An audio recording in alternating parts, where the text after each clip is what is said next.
बिस्मिल्लाहिर्रहमानिर्रहीम। मस्कत में अवेलेबल है एक बेहतरीन जॉब जहां पर तनख्वाह पाकिस्तानी तकरीबन 6 लाख रुपए साथ के साथ आपको मिलेगी एक गाड़ी, रिहाइश, मेडिकल अलाउंस, बच्चों की फीस और बहुत कुछ। नहीं, मैं नहीं मानता। कैसा लगा आपको ये पैकेज? बहुत अच्छा लगेगा। अच्छा लगा ना? हमारे रज़ाक साहब को भी ये पैकेज बहुत अच्छा लगा। लेकिन असल में ये पैकेज था या उनको अगवा करने का एक मंसूबा?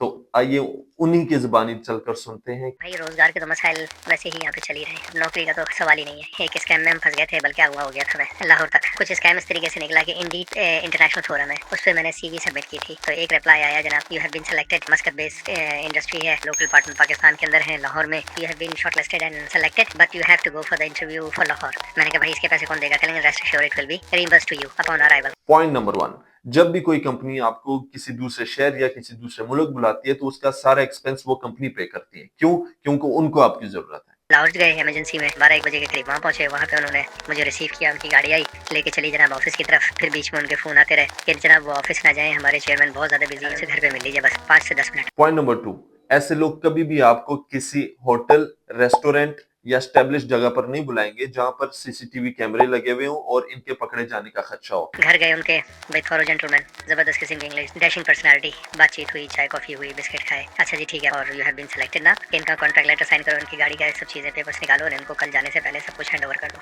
फिर वहाँ से उनका बंदा लेके चला, होटल है छोटे छोटे से, वहाँ पे मुझे उसने ड्रॉप किया। ऑफर उन्होंने बड़ी जबरदस्त दी थी। कहा कि जनाब 6 लाख रुपए आपकी तनख्वाह है और गाड़ी है, ये है वो है, दुनिया जान के बेनिफिट। तो मैंने कहा ठीक है भाई, अल्लाह की तरफ से मदद आई है। फिर उसने होटल में छोड़ा तो होटल का किराया भी वो मुझसे कह रहा है आप दे। मैंने कहा भाई आप देंगे ना? आपका मेहमान कह रहा नहीं आप दें तो सही, आपको कल ऑफिस में जब बुलाएंगे सब कुछ आपका रीइंबर्स कर देंगे। 7,000 रुपये होटल का किराया दिया, एक रात ठहरे। अब उसने मुझे किसी से मिलने नहीं दिया, मेरे वहाँ पे दोस्त भी थे, तो उसने कहा नहीं आपका पता नहीं सेकंड इंटरव्यू अभी रात में होना है, 9 बजे होना, 10 बजे होना है, बाहर ना निकलिएगा। तो सुबह उनकी तरफ से एक मैसेज आया कि 3.5 लाख रुपए इस अकाउंट के अंदर जमा करा दीजिए। मैंने कहा ये क्या है भाई? कहेंगे ये गाड़ी की रजिस्ट्रेशन है, ट्रैकर फी है और इंश्योरेंस फी है। मैंने कहा वाई शुड आई पे? तो कहले नहीं ये पोर्शन जो है ना एम्प्लॉय को अपनी तरफ से करना। पॉइंट नंबर थ्री, गाड़ी का 3.5 लाख रुपया भी आपने भरना है, आने जाने का खर्चा भी आपने करना है, होटल का रेंट भी आपने देना है, सब कुछ आपने ही करना है। तो कंपनी ने क्या करना है? वो आपकी कंपनी है या फिर स्टॉल लगाया हुआ है आपने? जब ये चीजें आपके साथ होना शुरू हो जाए तो अपने दिमाग से भी कुछ ख्याल करें कि भाईजान मेरे साथ होने क्या लगा है। अगर मल्टीनेशनल कंपनी होती तो वो ये चीजें आपसे ना करवाती, वो खुद करती, ये सारी चीजें वो अपने जिम्मे लेती। मैंने कहा मेरे पास I am not carrying 3.5 lakh रुपए विद मी, मेरे पास तो इतने पैसे नहीं है, आप किसी दोस्त से कह दीजिए, ये कह दीजिए वो। मैंने कहा नहीं भाई इतनी बड़ी रकम मैं नहीं कर सकता। कहेंगे अच्छा ऐसा कीजिए, आप 75,000 रुपए सिर्फ रजिस्ट्रेशन के दे दीजिए, बाकी वी विल सी लेटर। अब यहाँ मेरा दिमाग ठंडा, मैंने कहा यार ये क्या चक्कर है। मेरे वहाँ पे एक दोस्त है करके उनको फोन किया मैंने कहा यार ऐसी ऐसी बात है। तो मैंने होल स्टोरी सुनाई, तो उसने कहा यार मुझसे कराची में बात कर लेते तो मैं आपको वहीं मना कर देता। बहरहाल आप you will leave the hotel immediately, hotel से भागो, ये पूरा यहाँ पे स्कैम चल रहा है। खैर मैंने बाहर से रिक्शा लिया। इस दौरान बीच में क्या हुआ, आपने कहा था फोन आप बंद नहीं कीजिएगा, आप मुझसे कॉन्टैक्ट में रहिएगा। रक्षे का इतना शोर था कि मैंने वो मोबाइल फोन अपने ब्रीफ केस में सामने वाली जेब में रख दिया। अब इस दौरान उस बेचारे ने कॉल की तो मैं शोर की वजह से मुझे आवाज नहीं आई। 7-8 कॉल है। जब मैंने देखा उसको, मैंने रिस्पॉन्ड किया, वो तो बुरी तरीके से चीख चिल्ला रहा था। मैं तो समझा आप गए हो, रक्षा वाला भी आपको ले गया। अभी इनका ये प्लान था कि आपको ऑफिस बुलाते और वहाँ पे आपको रोकते, फिर वो अपनी डिमांड करते। अगर आप उनके साथ चले जाते आज सुबह तो 5-10 लाख से कम में जान नहीं छूटनी थी। फिर मिला मुझे 10 बजे, उस बेचारे ने नाश्ता वाश्ता करवाया और 11 बजे मुझे एयरपोर्ट पर ड्रॉप किया कि मैं वापस आया। तो इस तरह उनके चुंगल से बचे। बस यही कि अल्लाह ताला ने बड़ी मुसीबत से बचाया। तो जरा सबको बता दो भाई इस तरह के धोखे में ना आए। ठीक है भाई बशर, बहुत शुक्रिया, अल्लाह हाफिज़। ये थे रज़ाक साहब जो कि अगवा बराए तावान से बाल बाल बचे, स्कैम से बाल बाल बचे। ये आप क्या पता क्या हो सकता था। अगवा बराए तावान के लिए वो आपसे 10-12 लाख रुपया मांग सकते थे, बल्कि खुदा न खास्ता वो आपके जिस्म के जो अज़ा है वो ब्लैक मार्केट में बेच सकते थे।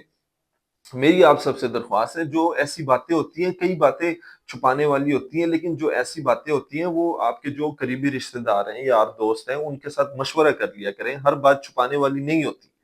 आप ये बातें, जो ऐसी कोई बात हो जब आपको किसी दूसरे शहर जाना पड़े या ऐसे किसी काम से जाना पड़े, घर में बता कर जाएं। अपने जो यार दोस्त हैं, जो आपको लगे कि यार ये थोड़े से शार्प है, माइंड शार्प है, तो उनके साथ मशवरा कर लिया करें कि मुझे एक कोई ऐसी अपॉर्चुनिटी मिल रही है या बाहर से कोई ऐसी कॉल आई है, तो उनके साथ मशवरा कर लिया करें।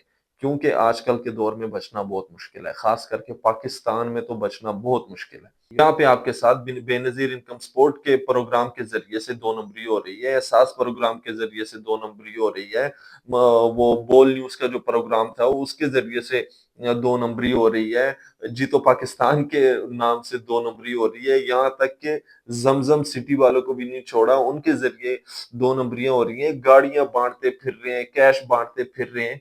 तो अपने दिमाग को जरा खुला रखें और जब भी ऐसी कोई कॉल या मैसेज आए सबसे पहले तो खुद उस पर सोचें।